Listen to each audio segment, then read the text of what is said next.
परमात्मा का, दातार का, इस ईश्वर का यशोगान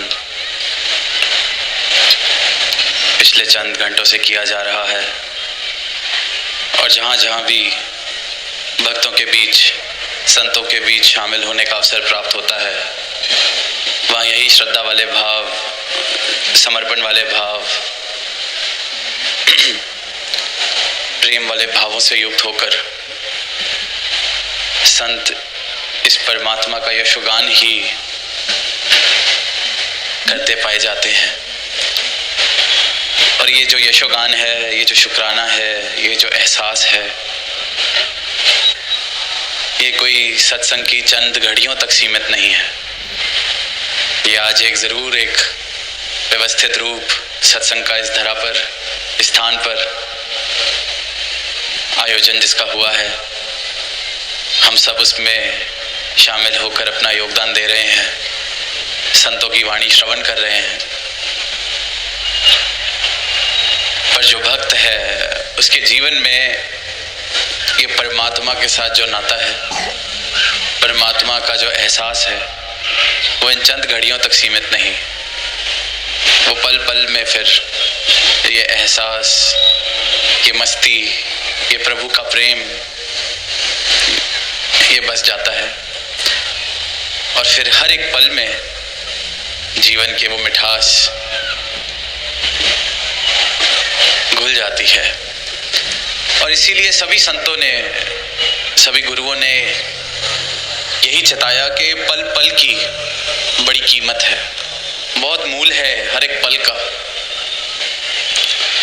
जीवन में एक एक क्षण जो बीत रहा है, एक एक श्वास जो आ रही है, हर श्वास का बहुत मूल है, बड़े भागों से मिली है। इसकी कीमत डाल ली जाए, हर एक पल की कीमत डाल ली जाए, हर एक पल को इस सत्य के साथ जिया जाए, सत्य के एहसास में जिया जाए। तभी वो बात भी कि श्वास श्वास सिमरो गोविंद, कि श्वास श्वास में सिमरा जाए, इस एहसास को श्वास श्वास में बसा लिया जाए। तभी ये मन अंतर की जो चिंताएं हैं वो दूर होती हैं। जिस पल इस सच्चाई से, इस परमात्म से, इस परमार्थ के मार्ग से मैं हट जाता हूँ, हिल जाता हूँ, फिर यही चिंताएं मुझे घेर लेती हैं। फिर मेरे मन पर ये सब हावी होने लगता है। इसलिए संतों ने पल पल की कीमत डाली है, क्षण क्षण की, हर एक श्वास की, कि ये इतनी बारीक यात्रा है, ये भक्ति का मार्ग इतना बारीक है। प्रेम गली अति सांकरी, क्योंकि प्रेम का मार्ग है, वो भी परमात्मा से प्रेम, इस परम सत्ता से प्रेम का मार्ग। और जैसे फिर कबीरदास जी ने कहा कि प्रेम गली अति सांकरी, जामे दो ना समाए, जिसमें दो नहीं समा सकते। ये इतनी सांकरा, इतना पतला ये मार्ग, इतना बारीक ये मार्ग। तो श्वास श्वास में इस परमात्मा का एहसास बड़ा जरूरी। एक श्वास भी इसे विसारा तो कहीं इस बारीक मार्ग से हम डगमगा ना जाएं, कहीं फिर यह अज्ञानता वाला अंधेरा मुझ पर फिर हावी ना हो जाए, फिर कहीं मैं नाम से या ऊपर से प्रभु प्रेमी ना कहलाया जाऊं। देखते हैं संसार में प्रभु के प्रेम की बात बहुत की जाती है, प्रभु का नाम भी बहुत जपा जाता है, परमात्मा का नाम भी बहुत जपा जाता है। अलग अलग तरीके हैं हर एक स्थान के, हर एक कल्चर के। कोई तप कर खुद को प्रभु प्रेमी स्थापित करता है, कोई किसी प्रकार के वस्त्र पहनकर खुद को प्रभु प्रेमी स्थापित करता है, कोई इस बात की दावे देता है कि हमने कितनी सेवाएं की हैं इसलिए हम प्रभु प्रेमी हैं, कितने मंदिर बनाने में हमने योगदान दिया है, कितने भूखों को हमने खाना खिलाया है, कितनी जगह हमने दान किए हैं, हमसे बड़ा प्रभु प्रेमी या हम प्रभु प्रेमी नहीं है, हमारे जीवन में प्रभु का प्रेम बसा है, ये बात तो है। पर प्रभु से अगर प्रेम है तो उसका सबसे बड़ा प्रमाण बंदों से प्रेम करके दिखाई पड़ता है। जिस इंसान के जीवन में ये अवस्था प्राप्त हो गई कि मोही तो ही मोही अंतर कैसा, जहां देखता हूं वहां तू ही तू है, हर बशर में इसका ही एहसास, इसका ही दर्शन। फिर जब मैं प्रेम करता हूं तो इसकी रचना से भी प्रेम करता हूं, इसके बनाए हुए बंदों से भी प्रेम करता हूं।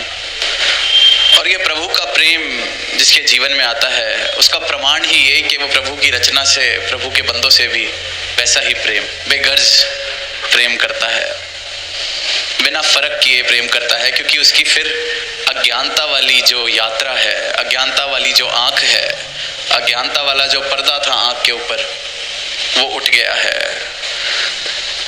फिर उसे साफ साफ दिखाई देने लगता है ये जो काली पट्टी अंधकार की बंधी हुई थी, जिसके कारण ईर्ष्या, वैर, तकरार, दीवारें ये स्थापित हो जा रही थी मेरे जीवन में। किसी का रंग से मुझसे फर्क था, किसी का नस्ल से फर्क था, किसी का जात से फर्क था, किसी की भाषा का फर्क, किसी के जन्म स्थान का फर्क। ये सब और सब सिर्फ और सिर्फ जब तक अज्ञानता वाली पट्टी आंख पे चढ़ी थी, ये फर्क तब तक दिखाई देते हैं। ये अज्ञानता का परिणाम था कि बंदों में मैं बंदा नहीं, बंदों में परमात्मा नहीं, बंदों में जात ढूंढता हूं, बंदों में नस्ल ढूंढता हूं, बंदों की भाषा, इन बातों पे मैं फर्क करता हूं। किसी का खाना पीना कैसा है, इस बात से मैं अपनी जजमेंट को बनाता हूं, इस बात से डिसाइड किया जाता है, इस बात से ये फैसला करता हूं कि इसके साथ उठना बैठना है कि नहीं बैठना, इसके साथ प्रेम से बात करनी है कि नहीं, इसको अपने घर में घुसाना है या नहीं, इसके साथ निवाला साझा करना है कि नहीं। ये अज्ञानता की पट्टी जिसकी वजह से ये वैर, जिसकी वजह से ये दीवारें हैं। और फिर जब इस परमात्मा का बोध होता है, सदगुरु की कृपा होती है, तो ये बात समझ आती है कि इस रचनहार की सारी रचना एक बराबर,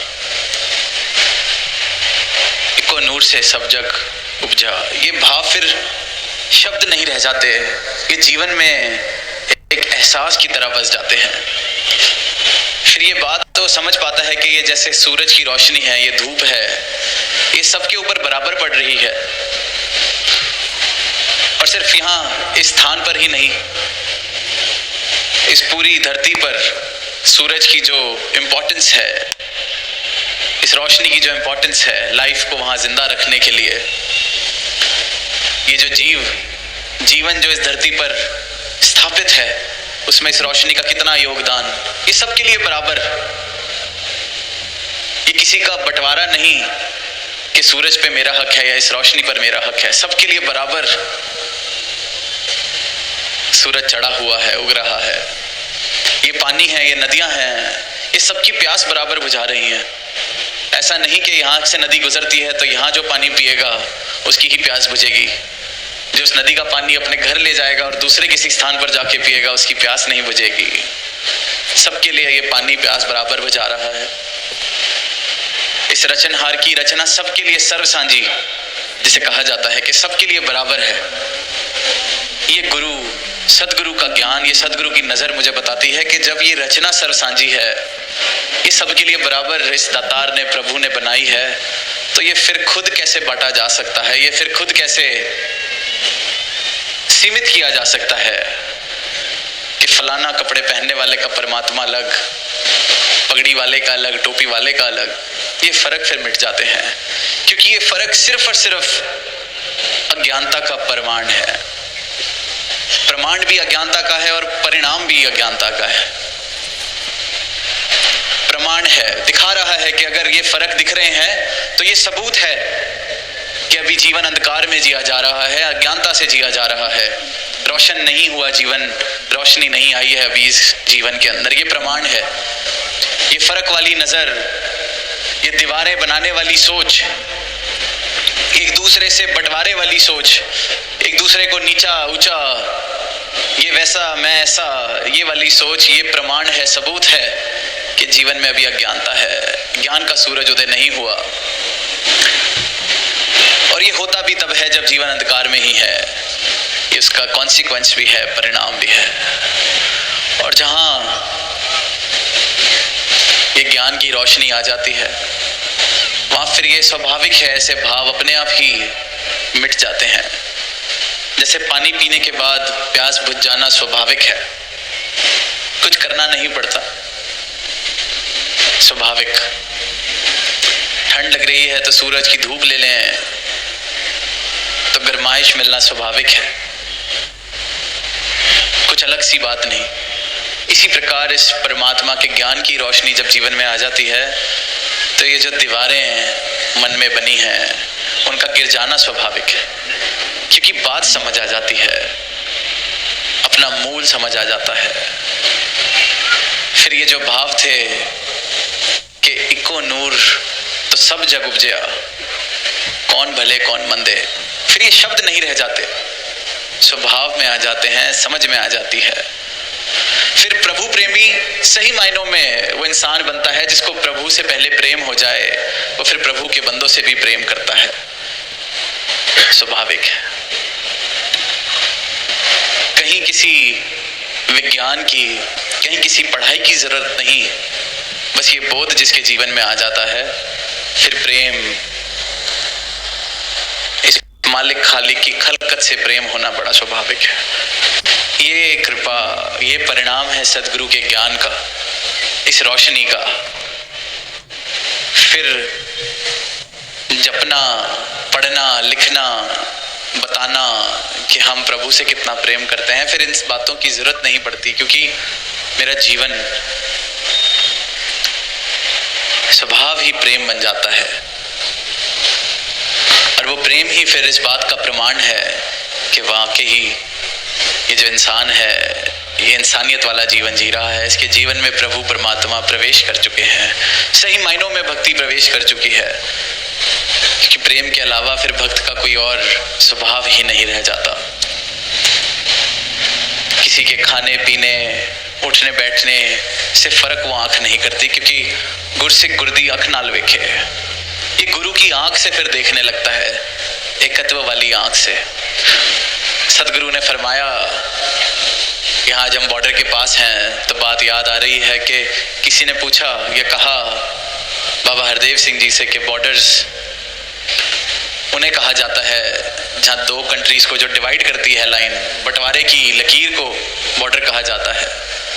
और बाबा जी आगे से फरमाते हैं कि दो कंट्रीज, दो देशों के मिलाप वाले स्थान को, उस लाइन को भी बॉर्डर कहा जा सकता है। सदगुरु सिर्फ और सिर्फ जोड़ने वाली बात, ये सदगुरु की आंख, गुरसिख गुरदी अख नाल वेखे, गुरदे कन्नाल सुनता है,